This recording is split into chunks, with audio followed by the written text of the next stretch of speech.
Welcome, fellow dwellers of the strange and unusual. Last month, production began on Wednesday Season 3, and with that came a cast announcement confirming that Winona Ryder will be joining the show as Tabitha, as well as a mystery star. This followed the announcements that Eva Green will also be appearing as Aunt Ophelia, a character teased throughout the second season, so Tim Burton is continuing to assemble collaborators from across his career, as has been the case for the entirety of this show.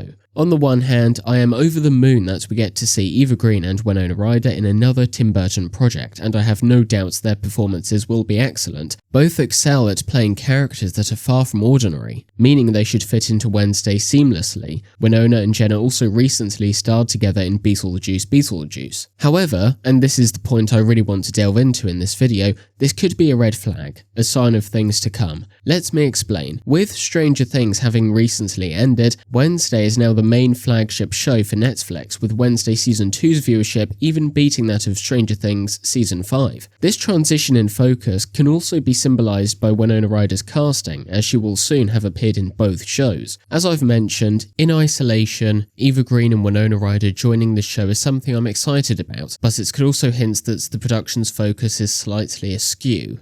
For some time now, streaming services in general have been trying as hard as possible to increase audience retention and chase headlines to gain more subscriptions. This has often meant shows relying on cheap cliffhangers and stunt casting to achieve those goals. I fear that Eva Green and Winona Ryder's involvement may end up being little more than a gimmick to attract viewers. Is that necessarily something to criticise? Not entirely, but like a lot of entertainment over the past decade that has relied heavily on nostalgia and A-list celebrity appearances, this approach has often resulted in weaker stories that begin and end with superficial elements like cast popularity and an incessant need to go viral on social media. You can already see elements of this in previous seasons of Wednesday, but especially Season 2. I won't criticise Christopher Lloyd's involvement because I think his character, Professor Orloff, doesn't fall into this category, but take Steve Buscemi and Lady Gaga's characters for example. They aren't all that interesting, and if someone else had played those roles, they wouldn't have been hyped nearly as much. Enid and Agnes's dance is cool, don't get me wrong,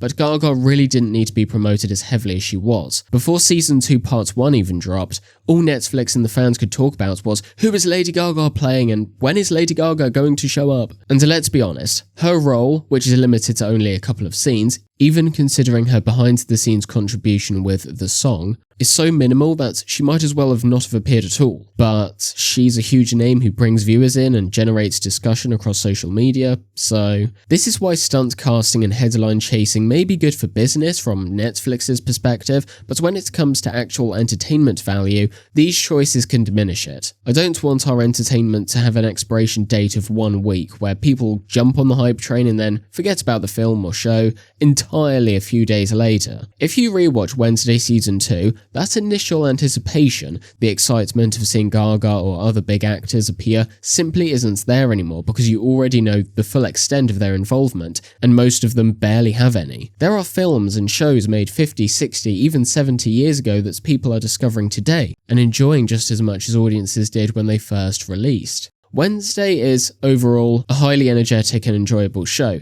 but there are moments where scenes only work on a first viewing and don't hold up on rewatches. The focus should always be on the story, with casting coming afterwards, but streaming often reverses this, moulding the story around the cast instead. Matt Damon recently said on the Joe Rogan Experience that Netflix pressures writers and directors to repeat key plot elements so viewers scrolling on their phones can still follow what's happening. He also mentions that Netflix structures entertainment in reverse. Instead of stories slowly building towards a major payoff, the most intense scenes are placed at the beginning to stop viewers from scrolling away. Call me old-fashioned, but I'm not a fan of that approach at all. I understand from a business perspective why Netflix might want to make these changes, but I'm a lover of storytelling, and adjustments like this ultimately degrades the quality and longevity of stories. Entertainment shouldn't be designed primarily for people glued to their phones with 5-second attention spans. Dedicated viewers should be the ones being catered to. Maybe you think I'm wrong, and if you do, feel free to tell me in the comments. I want to encourage discussion and the expression of ideas, so whatever you think about this, let me know down below.